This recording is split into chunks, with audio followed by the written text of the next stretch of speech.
Summer Hit Parade, starring Frank Sinatra.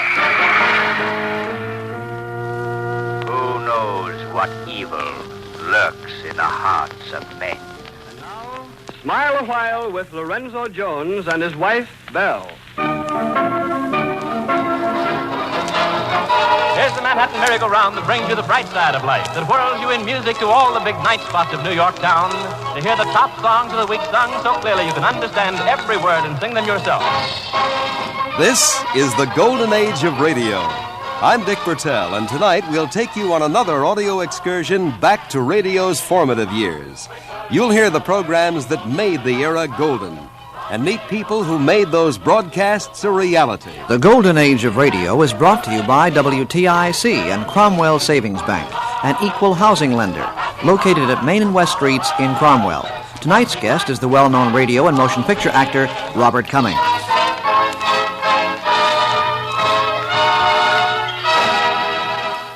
Dick and his guest will join you in just a moment. Get growing. Get growing. You can count the difference when you're growing. Cromwell Savings Bank of Cromwell. Unexpected financial needs arise in everyone's life at one time or another. The folks at Cromwell Savings Bank understand this and are ready to help you meet your needs no matter how large or small. Auto loans, personal loans, or educational loans can all be arranged quickly and easily by Cromwell Savings Bank. They're open Monday through Wednesday, 9 to 3, Thursdays, 9 to 5, and Fridays, 9 to 7:30. You grow more with us. Cromwell Savings Bank of Cromwell. Cromwell Savings Bank, member FDIC, an equal housing lender located at Main and West Streets in Cromwell. And now, your host, Dick Bertel. Thank you and good evening. And with me is radio collector, historian Ed Corcoran. And Ed, our guest tonight is certainly no stranger to radio, but I think perhaps people will recognize him more readily as having been on the motion picture screen and on their television sets. Yes, Dick, and we're certainly very pleased to have that fabulous actor and personality, Robert Cummings. Bob, it's awfully good to have you here on the program. Thank you, Richard. I hear you in the bathroom all the time, and it's so nice to see you in person. Well, good. I'm glad you carry that portable radio around with you. It's the only place it works. Well, Bob, I am just amazed to learn that you did so much radio at the start of your career. As a matter of fact, you said that you did start out in radio. I started out in radio because it was during the height of the Depression, about 1931.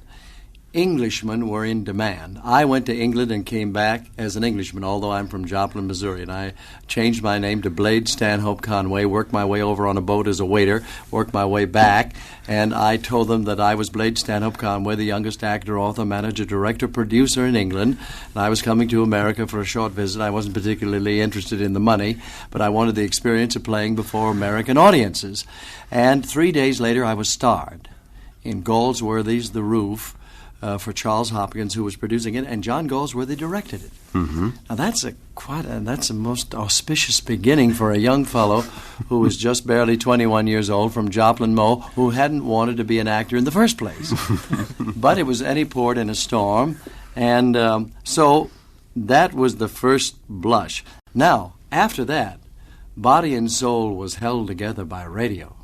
I worked on the Dick Gordon show as Sherlock Holmes when he played Sherlock Holmes. No, most people won't remember that. I worked on the Baby Rose Marie show, and years later, she worked on the Bob Cummings show.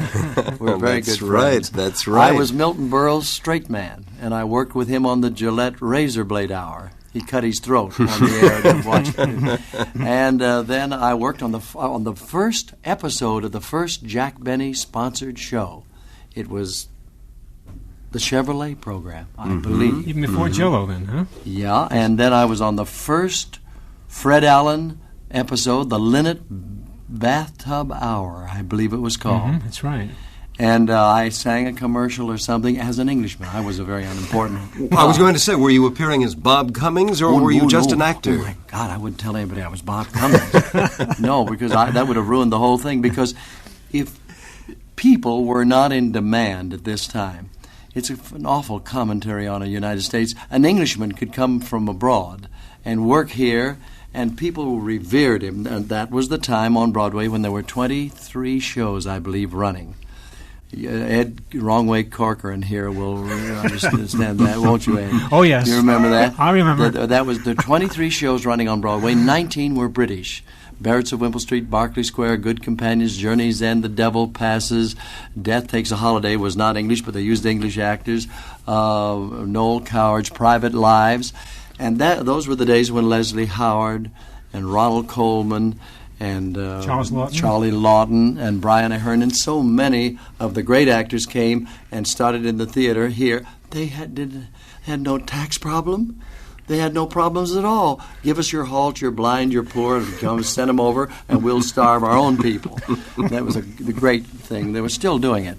So I said, well, if I can't get a job as an American, then I'll join the crowd of Englishmen that are being influxed into this country. And just about that time, Actors' Equity was being formed. In fact, it had been formed. And they put a kibosh. What does that mean? They put a stop to this influx of alien actors by saying that you had to pay 20% of your salary, I believe, to Actors' Equity and wait 6 months between engagements. So there was a setup all for me, and I didn't tell anybody. I went to England on this ship, stayed there 29 days, came back, wrote letters saying whom I was, and 3 days later I was starred, much to my amazement, and I almost died.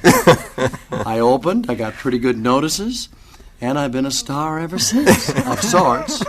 But you weren't using that name when you came back, were you? Or Blade were you? Stanhope Conway. Really? And I didn't realize something. The initials of Blade Stanhope Conway are B.S. Conway. Didn't know that. And it took me about 2 years after I used it to find out what I was really saying. Well, when did you go back to the name Robert Cummings? Well, that was when I signed up for the Ziegfeld Follies, and the Schuberts had taken it over after Ziggy died. Ziggy had cast the show and sent it out on the road with Fanny Bryce and Willie Eugene Howard and Everett Marshall and Jane Froman and Patricia Bowman, a great cast. And they were projecting it to be opened in, I think they played here, believe it or not, in Hartford. They were going to open it at the Winter Garden Theater, and it was a lousy show. So they had it redirected by John Murray Anderson. Mm-hmm. It's amazing I can remember all his names. And John Murray Anderson said, look, we have to get a different type of young leading man. And he searched around. He said, I would like an Englishman. And somebody called and said, are you British? And I said, unfortunately, yes. They said, come over right away. So I went over, met John Murray Anderson. They gave me the worst song in the show to sing, because I was the last man on the totem pole. You don't remember the name of it, do yes. you? I Like the Likes of You, which became the hit song of the Ziegfeld Follies. And strangely enough, because of that song, although I don't smoke, and I advise other people not to, Lucky Strike Cigarettes took that photo. Well, I had nothing to do with it. They sold me and the girl in the show to Lucky Strikes to photograph. And they took a photo of me handing her a cigarette, and it said, I like the likes of you. That photo went on 24 sheets all over the country, and from that, I became semi-well-known, believe it or not. It's hard, but everywhere you looked, you saw this cigarette ad, I like the likes of you, and people used to come up and say, aren't you the fellow on the Lucky Strike cigarette ad? They said, give me a cigarette, and things like that. You didn't tell them, by any chance, you didn't smoke, did you? No, of course I did. You know, I've always been too frank, too open. I'm like Jimmy Cagney. I'm a professional beginner. But anyway, then finally one day after working for almost 5 years on Broadway, that show with the Ziegfeld Follies went to the coast in California. But by this time, the English craze had collapsed. You couldn't get a job now if you were an Englishman, because the Jimmy Cagney era had come in, hit the girl in the face with the grapefruit. Very British-like. Edward G. Robinson, the gangster era, Paul Mooney. George Raft. And then if you weren't that type, then you were the tall, long, lanky type like Gary Cooper and Randy Scott and that type. So you had to either be a Texan or a gangster. And boy, I was out of style. So I came to the coast, and one day I heard about a part at Paramount. It was for a young Texan. So I gritted my teeth, worked all night listening to Spade Cooley or somebody on the air, on radio, and I came in the next day as a Texan from San Angelo, Texas, and I said that I hadn't had any experience, but I sure would like to try, because I just know that I could just knock a tar out of this part. I really didn't know how to do a Texas accent and still don't. And they hired me, and so I was starred opposite Margaret Sullivan in So Red the Rose at Paramount, and I've been a star ever since in that field. And if they won't star me, to hell with them. Bob, you don't play Texans anymore, do you? I did. Did you just really? This last summer, I played a fellow named Herbert Farquhar. It's a play called "What Are You Doing in My Life?" written by Frank Tashlin, the famous director from Hollywood. He wrote it for me, and Jenny Bowles, she played the girl. We played 4 parts. I played the writer who was married to this actress. Then later on, she plays the actress's stand-in or friend, and I play a man who comes to buy the house in Beverly Hills, Herbert Farquhar, who is a Texan. I tell you, I never seen anything like this in my life. It almost sounded like Spade Cooley. Pyle. Yeah, Gomer Pyle. Almost like Gomer Pyle. You know, I don't know what accent I used, but whatever it was pretty nauseating. But it worked. It worked. When did you play Robert Cummings then? Well, I became Bob Cummings right away, because I had to then hide my English background and not let anybody know, which also meant I took a duck in salary. And then after, now I've done how many pictures? 111, 112 pictures, I think, altogether. And some of them were made in New York before I went to Hollywood, but as an Englishman. But I think in all that time that I have never, well, yes, I have. I played Englishmen 2 or 3 times. I played English parts. I played Texans and all that.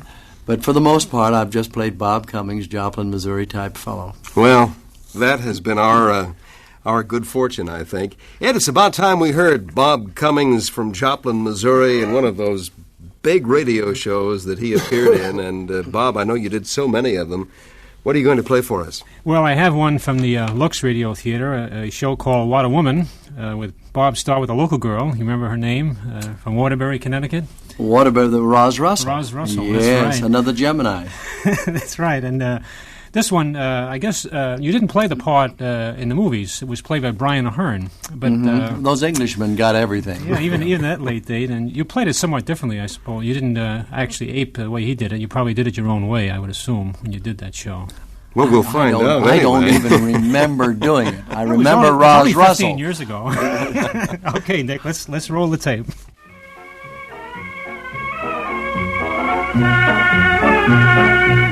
From coast to coast, a sensational new novel is sweeping America. Its title, The Whirlwind, stares from every bookshelf. And the name of Anthony Street, its author, is on every tongue. Right now, in an office of the Knickerbocker magazine. Well, Henry, you can forget that article on Anthony Street. What do you mean, forget it? Because there is no Anthony Street. It's a pen name. I just talked to the publishers. The author of The Whirlwind doesn't want himself known. Wait a minute, he writes the best-selling novel in 10 years and doesn't want himself known? What's the matter with him? I don't know. But the next best thing to Anthony Street is the person who did more than anyone else to put that book over. Carol Ainsley. Carol Ainsley? She's Anthony Street's agent? Anthony Street hasn't any agent. But Carol Ainsley thought it was going to be a bestseller, hooked up with the publishers, and did the best promotion job in the history of the business. And all for her usual 10%. So what? I'm sorry to bore you, Henry, but Carol Ainsley happens to be phenomenal. And our readers will want to know about her. Well, they want to know about Anthony Street. But they'll settle for Carol Ainsley. She's all over the newspapers, isn't she? This search to find an unknown male to play the Whirlwind in the movies? Say, isn't she some relative of Senator Ainsley? His daughter. Important background, everything. What more do you want for an article? Oh, me? Nothing. I don't even want to read it. I'm afraid you will, because you're going to write it. Oh, now, just a minute. Carol Ainsley's going to be in our next issue, so grab your hat and get over to her office. Are you serious? Get over there! You're serious.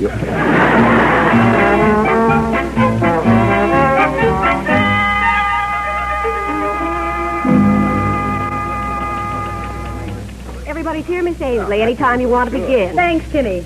Come on into my office, everyone. Well, I guess you all know where I've been. Atlanta, Memphis, Chicago, St. Louis, Boston. Carol, you found the whirlwind? You kidding? My notes read like a coroner's report. Oh, great. Now, look, everyone. When a certain motion picture producer named David Arthur bought the screen rights to The Whirlwind, I made it part of the contract that we'd supply the man to play the part. Fine, great. Only now Mr. Arthur's becoming a little unreasonable. He insists that we deliver him. Well, where do we stand? Absolutely nowhere. Sorry, Carol. I won't believe it. I simply cannot believe in all these United States that there isn't a man who can play the whirlwind. What's more, I don't think that we... Oh, Timmy, there in the corner, with his hat on. Who is he? I thought he came in with you. With me? Excuse me, I'll get your phone. Hello? Oh, you there, you with the hat on? Yes? You're new here, aren't you? Well, as a matter of fact... It's Hollywood again, Miss Ainsley. David Arthur. What did I say to him? You're never any good when you rehearse. Here, talk to him. David! Oh, darling. Well, I know, but there isn't anything to worry about. Well, I have two wonderful possibilities. One of them is bound to pan out. I'll deliver him when and as I promised. Oh, David, now don't worry about it. I'll keep you posted on everything that happens. Just give my love to Sophie. To Sophie. That's right, darling. Bye. Oh, how did I do? Got us a reprieve. Well, we can't hold him off forever. Oh, well. Thanks, everyone. That's all for now. Okay. Oh, you with a hat on. Are you bald? Bald? And just what do you do in this firm? Yeah, you see, I don't work here. No, I'm a spy. Oh, I see. But who are you spying on and what for? Well, on you for Knickerbocker magazine. A reporter? And you've been sitting there listening to everything I It's said. a very colorful business you run, Miss Ainsley. Thank you. What is your name? Pepper. Henry Pepper. Do you ever take your hat off, Mr. Pepper? Only in recognition of exceptional achievement, Miss Ainsley. Well, now, just what did you have in mind for your magazine? Well, the boss wants an article on you. Oh, well, I didn't mean to be rude. I'll send for my biography from the publicity department. It covers everything from my childhood. Thanks all the same, Miss Ainsley, but I work in kind of a funny way. So I gathered. Yes, I work, well, you might say, from the inside. When I'm on an assignment, my subject and I practically, you might say, live together. That's cozy. Mr. Pepper, I happen to be a very busy woman. And a very smart woman. You can see the value of an article in Knickerbocker. I figure maybe 4 installments. Your coffee, Miss Ainsley. Oh, thanks, Jimmy. Just set it down. Oh, do I have your permission to drink this while it's hot? Oh, sure, go right ahead. Thank you. I'll just catch up on my reading. The Whirlwind by Anthony Street. Now, what's this blurb on the jacket? Mr. Street is author, soldier, sailor, a man of the world with a sense of the world in conflict, a tidal wave of action, 6'4" of magnificent manhood, ex-athlete, ex-footballer. Let me see that. Man of the world with a sense of the world in conflict. 6'4". Right under our noses. Oh, Timmy, get me Anthony Street's publishers. Tidal wave of action. 6'4" of magnificent manhood. Do you mean to say that you haven't seen him? No, of course not. Anthony Street's his pen name. Everything was arranged through his publishers. And you keep that out of the Knickerbocker. Mr. Lindsay, Miss Ainsley. Hello, Lindsay. Yes? What's Anthony Street's real name and address? But Carol, you know I'm honor bound not to reveal... I don't intend to reveal anything. I just want to have a little talk with him.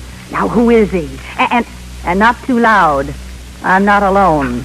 But I promised. Oh my. Well, his name is Michael Cobb. He lives in Buxton, Pennsylvania. Thanks. Timmy, get me a reservation right away for Buxton, Pennsylvania. And now, Mr. Pepper, if you'll excuse me. You going somewhere? Out to vote. More of the Golden Age of Radio in just a moment. Get growing. You can count the difference when you're growing. Cromwell Savings Bank of Cromwell. In days of so much uncertainty, security is welcomed by everyone, especially financial security.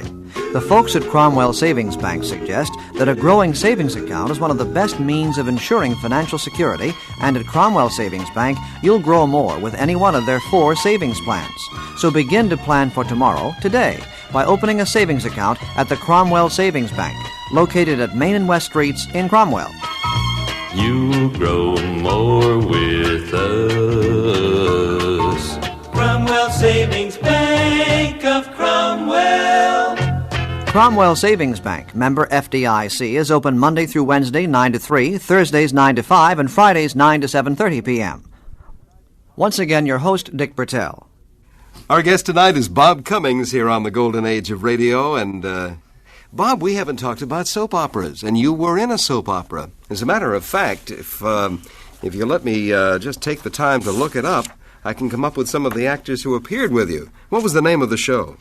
Those We Love. It was on for Pond's Cold Cream, I think. Mm-hmm. Well, it was Lorene Tuttle, and also the fellow on the Lucy show, Dick. Nan Gray. Nan Gray is now married to Donkey Train, or I was thinking Mule Train. Yeah. What's?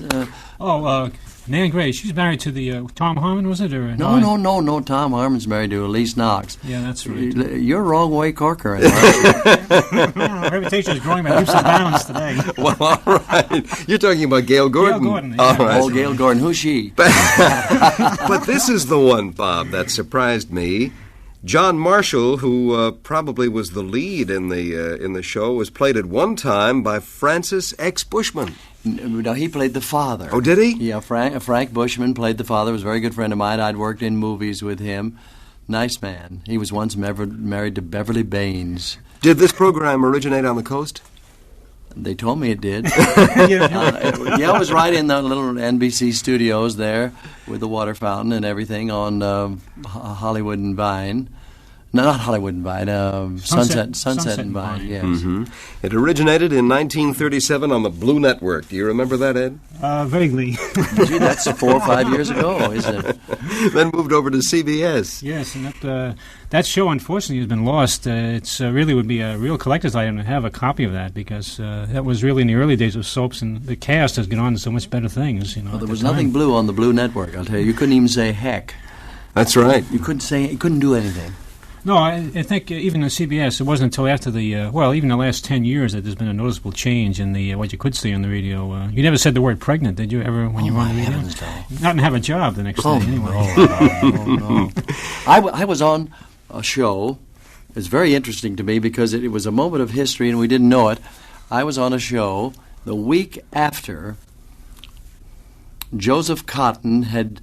You see, when they ended the show, the Aroma Wine of Livermore, California presents Suspense. And they'd have a star each week do this thing. I did one call. I did several of them, The Dead of the Night and 2 or 3 others. And Joseph Cotton was on the week before. And everybody was buzzing because they had handed him a piece of paper near the end. They didn't let you know what you were going to announce. And he said... And next week, the Roma Wine Company of Livermore presents a sterling actor, a man who has made his mark. And he went on and on reading about this. And he turned over the page and said, Sonny Tufts. That's the famous remark that happened on the Roma Wine show. I had heard this story before, really true, but it is true. Absolutely true. And I was on the next week, and I didn't realize that was going to become history. Another piece of history, I was rehearsing at WOR in New York about 1932, upstairs, across from the Metropolitan Opera, and I was rehearsing Journey's End, playing...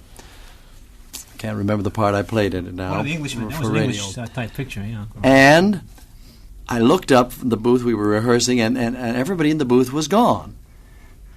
You know, and I thought, that's strange. And all the other actors, where'd they go? Anybody in there? Nobody answered. And so we went out in the hall, nobody there. And finally people came back laughing, holding their sides, crying, with handkerchiefs stuffed. I said, what happened? What happened? They said, oh, my heavens, you'll never believe it. You won't believe it. This was the day that Uncle Uncle Uncle Don said his famous line, "That'll hold the little blank blank." At the end of his show, he used to come down on an autogyro, supposedly in radio, land on the roof of WOR, and he said, "Well, good night, kiddies." And he thought the mic was off, and he said, "That'll hold the little blank blank." And I want to tell you, that was the end. I don't know whatever happened to Uncle Don. The beginning of the end, that's for sure. Oh. In retrospect, now that we're involved in the business, you can understand perhaps how something like that might happen. Someone could say it in jest, and I'm sure it was. Oh, sure. I'm sure he didn't mean it at all. No. It just shows you what no sense of humor the networks had. They're scared. They're economic slaves the same as we are. You know? Yeah, to this day, I'm sure that's the case. Well, I have some rehearsal tapes that were done, and there's all sorts of profanity going on. You know, an actor misses a cue or doesn't say the right word or does something like that. And, that outtakes in movies the same way. Of course, one of my dearest friends is Harry Von Zell. You know, and he's the one that introduced Herbert Hoover and said, "And now, America, here is Hebert Hoover, hobby hooby, hooby ho hobby." I said, "Well, what? Harry, tell me again, Harry." I make him tell me every time. I said, "What happened?" He said, "A very strong arm swept me aside, and Hebe Hobby, Hobby Hoover, Herbert Hoover stood up there, and he said he has no sense of humor. He's like a bull." That's great. And I said, "How did you look in those days?" He said, "Like a dehydrated Herbert Hoover." Well, I'm curious, Bob. Were programs like Suspense, the DuPont Theater, the United States Steel Hour, were they showcases for motion picture actors? In other words, they paid us a lot of money. They did pay. They brought us to New York on trains and sometimes planes. By the time planes came in, they brought us to New York. They would put us up in a hotel. You had to wear a black tie. There was an audience there. And in the case of the Collier's Hour and several others, they had a glass curtain that came down from the top of the proscenium, clear down, so that the audience and the actors and the orchestra or whatever was back at the glass curtain could not be heard at the same time, because they said it was impossible to ever be able to mix the two. Mm-hmm. So laughter, they mixed very much like canned laughter. That was at the Amsterdam Roof Theater that had the huge glass curtain. It's still hanging up there. I rehearsed there a few years ago in a play. And we wore a black tie, and they had a green room, and everybody was very, ladies and gentlemen, and scared to death of executives. And I guess that must have been way back when executives were called vice presidents, and Arthur Godfrey was almost killed by several vice presidents for calling them that. That's right. Calling them idiots. Do you feel going on the mic live was any different than doing some of the other theatrical work you were involved in? Did it bother you at all? It never bothered me because we didn't know anything else. You see, we didn't make any recordings at all. Everything was live, and boy, the timing and everything had to be just right. Of course, things happened that were incredible, like the Orson Welles.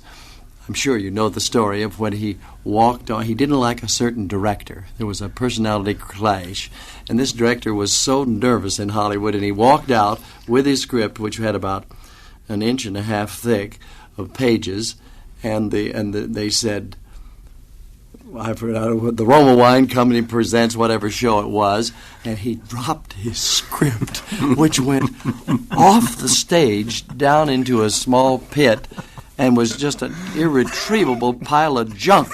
Nothing would ever retrieve. And the director turned white. It's the one who didn't have a heart attack. And just at the moment when Orson is supposed to speak, he reaches in his pocket, pulls out a full one, and of course things like that happened all the time. But I've never heard that story. It wasn't funny to that producer. Who finally died, I think. Not too long after from that day. It wasn't funny to him because we were live. Mm-hmm. And, it was frightening. Really, in some ways, there was more excitement about it because you wanted to be as good as you could be, and yet it was hard to get into character because there were so many people pointing at you, and the sound effects were simply amazing. We don't have that anymore, that marvelous guy who stands there and by blowing his nose or twiggling his toe or something is able to make a sound like a rattlesnake coming through a tin bucket, or I don't know. They could do anything. I don't know how they did it. And that man is there. That's fascinating. Now, you try to stay in character and make love to Roz Russell across the microphone with a man twirling his toe in a tin bucket to sound like a rattlesnake. Well, on these love scenes, on looks, did you actually go through any of the motions, especially in comedy roles? Because the audience always seemed to laugh when they were going on. You know. Yes, we played them. We played them. I'll tell you one time. An example of that, I was doing John Loves Mary, which it was a play written by Norman Krasna, and it was for the Theater Guild of the Air. And let me see if I can remember. Oh, yes, there's a scene in it where the boy is caught with his pants off in the living room of this very sedate New York apartment, and the senator walks in, and he's found with the dog. Now, it's perfectly innocent. There's nothing wrong at all. He was changing from his military uniform to his other, and there was no place to go, so he went back to the couch, and at this moment in walked the mother and father. But, it was the last for 5 minutes. We were almost off the air. That's beautiful. But, of course, you did get the audience to react, and it made for a better show, a better and once in a show. while you would kiss or do something like that. Somebody who, like Loretta Young or Roz Russell, or actresses who are very good friends, and they're almost like your brothers and sisters, these people. And you'd reach across the mic and kiss her or something like that. It gave a lot more reality to what you were playing. And that was the difficulty of staying in character, playing the part, because it was a little like patting your head and rubbing your stomach. Because you're reading, you have to get away from the mic and move back and forth, which becomes automatic after a while. But nevertheless, there was a thing about it that to make the acting as real as possible, you had to be in character, and the other was automatic, the technique of it. Mechanics. Would the other actor or actress tend to react to you to help you along? Oh, yes. Mm-hmm. Oh, yes. As a matter of fact, I worked with an actress who shall be nameless, and she despised me, and I didn't know why. I didn't even know she despised me until the thing was over, and she said because of the fact that he kept looking at me all the time we were playing. In other words, I've got the script right here by the mic, and I would look right at her. And they said, well, why was that? She said, because I didn't want to imagine being in love with him. I was imagining my own man, whoever he was. I think it's about time. A very poor second choice, I might add. I thought so. I think it's about time we heard another selection from your marvelous collection. Well, Dick, when we do a little love scene with Bob and Rosalind Russell, just to show you what the audience, how they reacted, this is from that same show, What a Woman, but I think you'll notice, as I brought out, that there is a lot of laughter going on. I just wonder how he did it. All right, we know.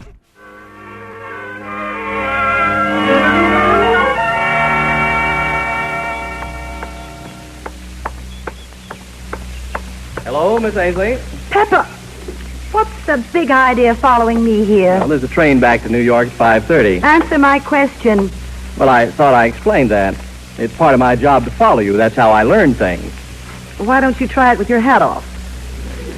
Now, you look here, Mr. Pepper. I won't be able to give you a single minute while I'm in Buxton.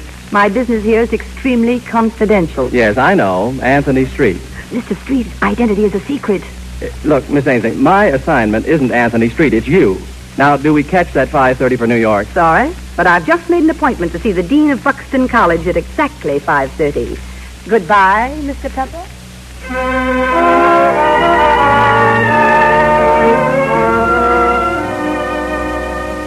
I beg your pardon, Dean Schaefer, but Professor Cobb is here now. Professor Cobb? Something to do with Miss Ainsley, wasn't it? Miss Gilbert, do you realize that from what Miss Ainsley said, I have reason to believe that a certain novel was written on the campus of Buxton College? Not the Whirlwind. Yes. Dean Schaefer, no. Miss Gilbert, I have further suspicions. Send in Professor Cobb.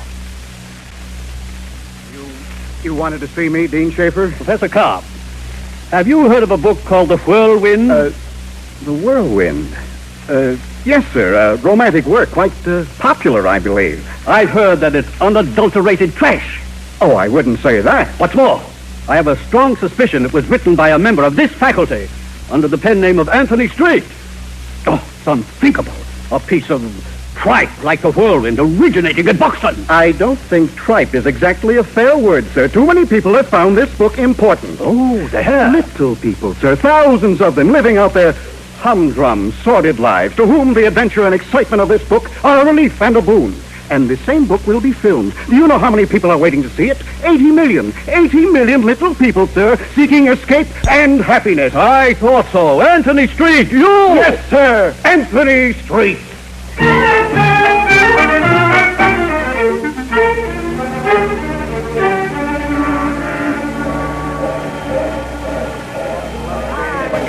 Mr. Pepper, what is this second sight that makes you catch the same train to New York I'm taking? No second sight at all. No other train. Let's get aboard. Miss Ainsley! Professor Cobb! Oh, Miss Ainsley. Miss Ainsley, does your offer still hold? About doing the whirlwind? You've changed your mind? Well, some unexpected circumstances lead me to reconsider. I thought if your offer is still open... Get on the train! But my thing... Mr. Pepper will lend you whatever you need. Won't you, Mr. Pepper? Who, me? Well, that's very kind of you. Come on, Mr. Pepper. Well, for heaven's sake.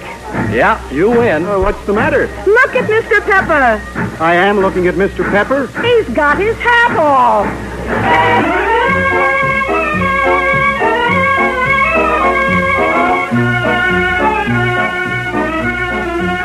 It's rather late at night now, and in New York, the entire Ainsley staff has hastily assembled in Carol's penthouse.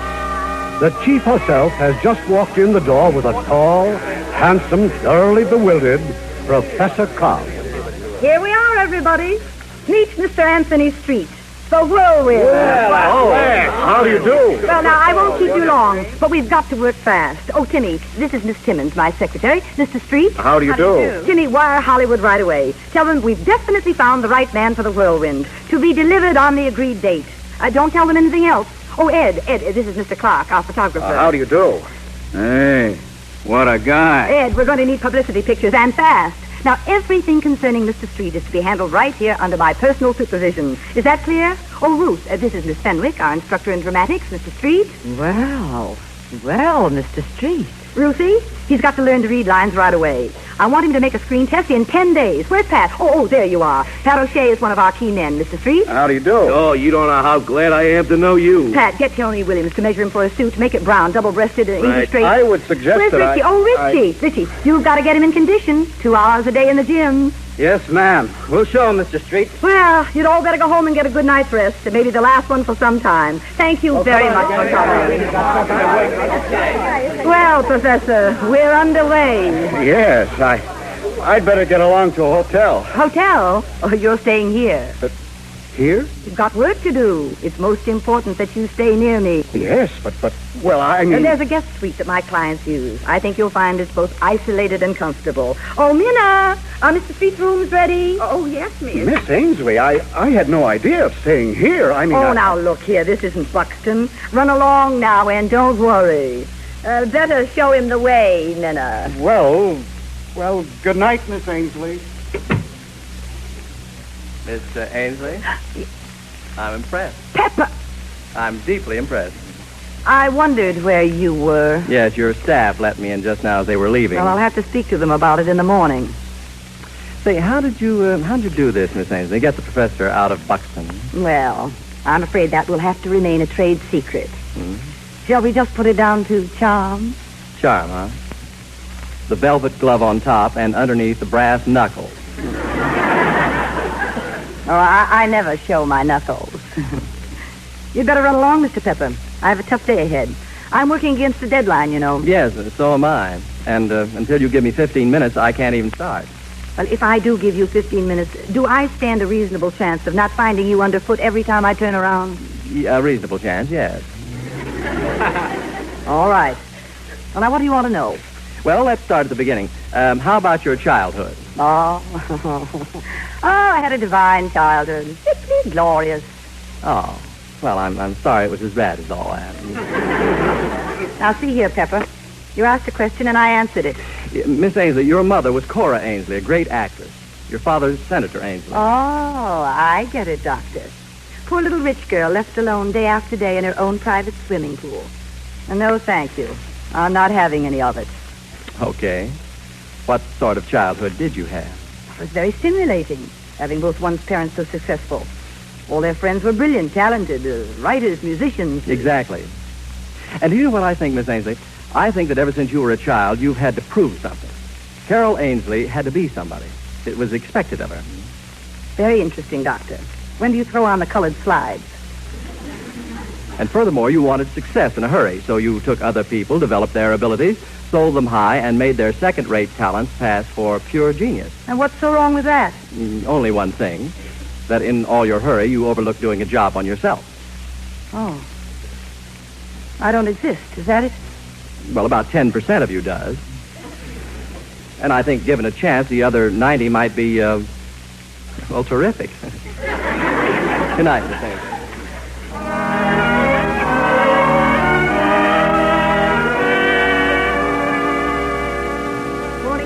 Well, where are those photographs of Anthony Street? Yeah.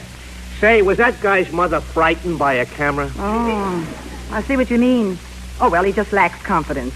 How was he in dramatics, Ruth? You really want the truth? Oh, bad as that, huh?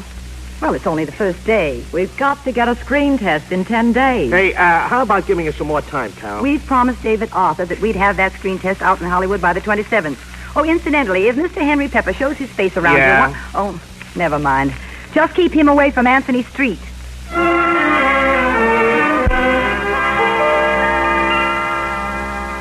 Oh, hiya, Professor. How's it going? Hello, Mr. Pepper. Oh, like that, huh? Say, where is everybody? Back there, Miss Ainsley's projection room. Oh, yes, they're looking at your screen test, huh? Yeah, again. Mr. Pepper, I am not a film actor. Well, does it matter? Say, it sounds like they're about finished. I hope so. I couldn't stand it. Nobody said a word, but I could tell what they were thinking. Well, that's all, folks. Bright and early in the morning. Well, Michael, awful ordeal, wasn't it? Seeing yourself on the screen for the first time. Ghastly. Oh, don't worry. You'll be amazed at the improvement in your next test. Next test? Yes, of course. Mr. Pepper, did I have an appointment with you?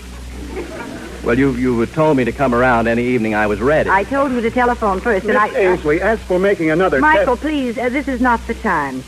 Well, I could leave. I am not an actor. I can never be an actor. Oh, not an actor, not an actor, not an actor. What are actors? Simply people. And what's acting? Simply being people. Well, if there's a train back to Buxton tonight, I'm going to take it.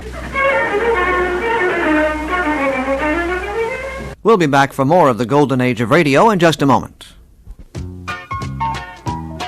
Get growing, get growing. You can count the difference when you're growing. Cromwell Savings Bank of Cromwell. Need a car loan to take advantage of those end-of-season price tags on new automobiles? Then see the folks at Cromwell Savings Bank. They'll help you purchase that new car quickly and easily. And if a personal loan is what you want, they can arrange that, too. In fact, Cromwell Savings can help you with all your financial needs because they're a complete family banking service. See the friendly, accommodating folks at Cromwell Savings Bank, Main and West Streets in Cromwell. You'll grow more with us.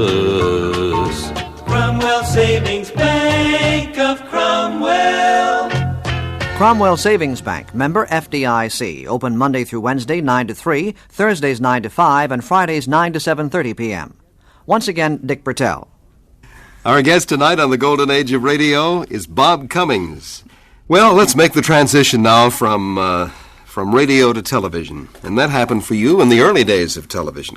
I keep emphasizing the early days of radio. 1874. You did Mr. Silence, didn't you, Bob, by the way? Yes, I did. Okay, I want to make sure that we didn't get the wrong impression here. But I'm trying to think of the name of the TV show. I know, Ed, you know it, but I can't think of it. But I do remember the opening line. My show?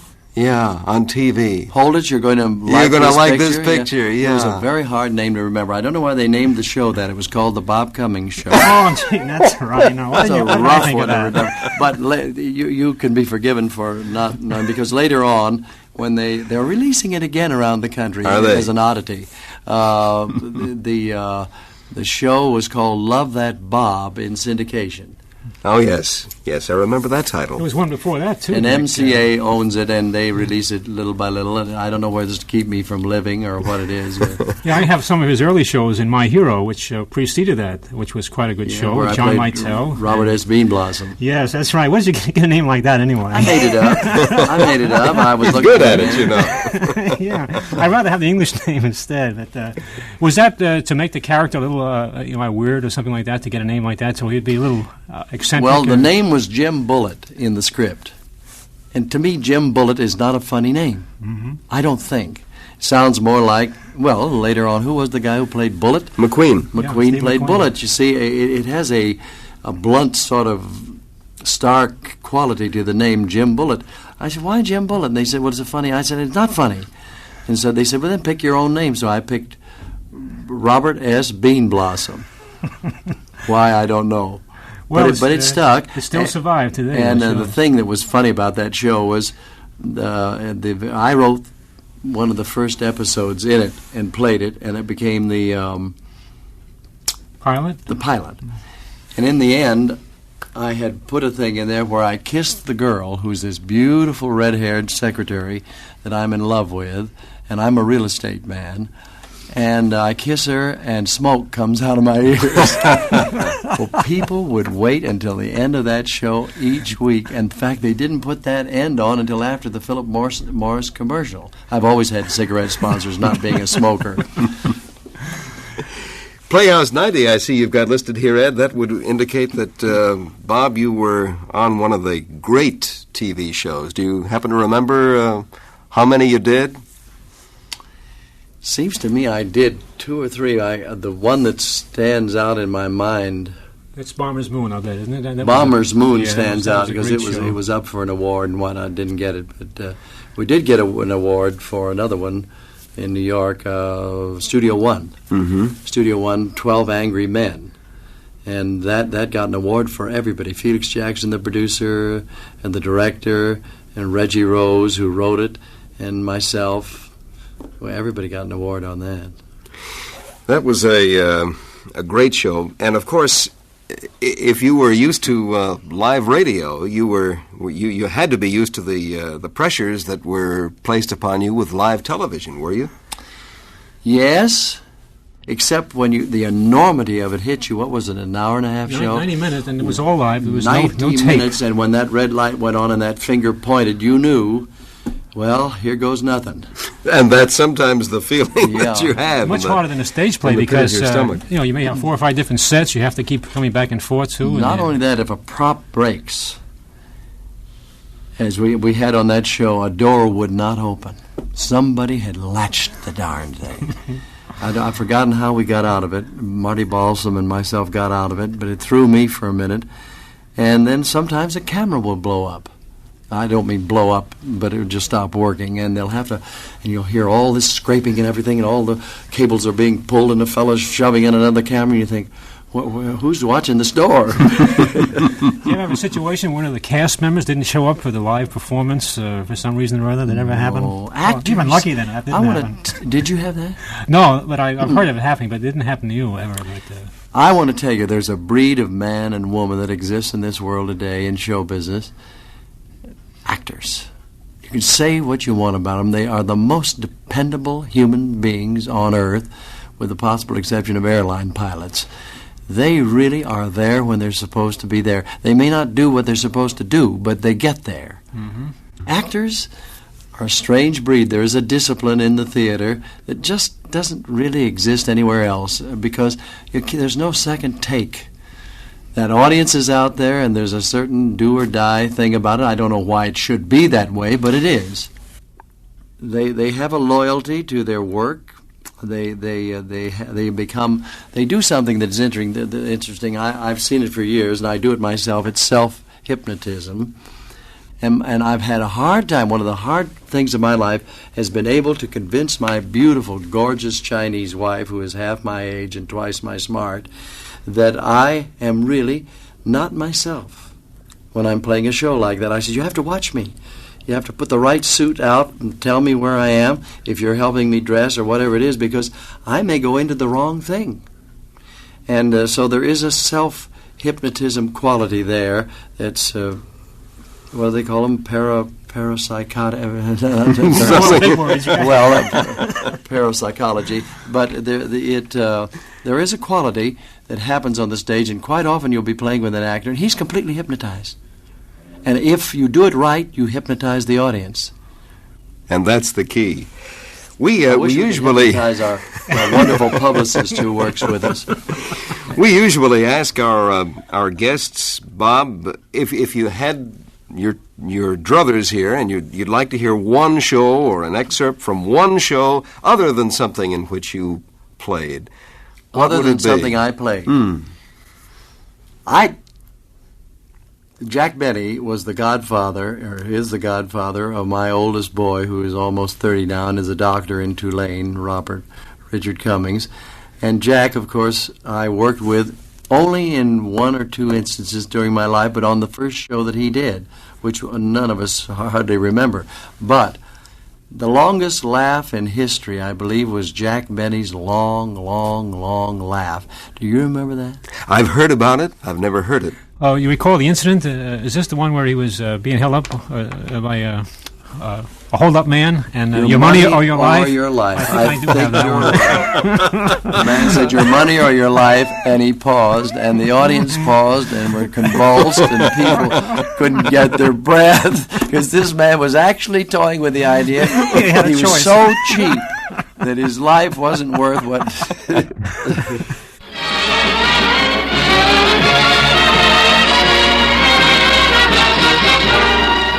Broadcasting from New York City, the Lucky Strike program, starring Jack Benny, with Mary Livingston, Phil Harris, Rochester, Dennis Day, and filling in for little old fatty Don Wilson is yours truly, Kenny Delmar. George Burns was my partner when I produced the Bob Cummings show, and was a tremendous help to me. And, of course, George kills Jack. George just walks in the room and points at Jack, and Jack falls off the sofa and drops his drink and knocks over a bunch of flowers. He just goes absolutely limp at anything that George does. And George, of course, is a very good friend. Yeah. Bob Cummings, thank you so much for being with us tonight on the Golden Age of Radio. It's been great fun. Thank you so much, and it was wonderful to be here. I'd like to come back tomorrow. Well, we'll have you back tomorrow. Until next time, this is Dick Bertel. This is Ed Corcoran. Good night. Tony Home Permanent presents... This is Nora Drake. Rogers in the 25th century. The Golden Age of Radio has been brought to you by WTIC and Cromwell Savings Bank, an equal housing lender, located at Main and West Streets in Cromwell. Your hosts were Ed Corcoran and Dick Bertel. Engineers for tonight's program were Sam Balnius and Bob Shirago. The Golden Age of Radio was produced by Bill Grasty. Service stations and dealers in all our 48 states present for your entertainment Eddie Duchin and his music. Graham McNamee. And Edwin the Fire...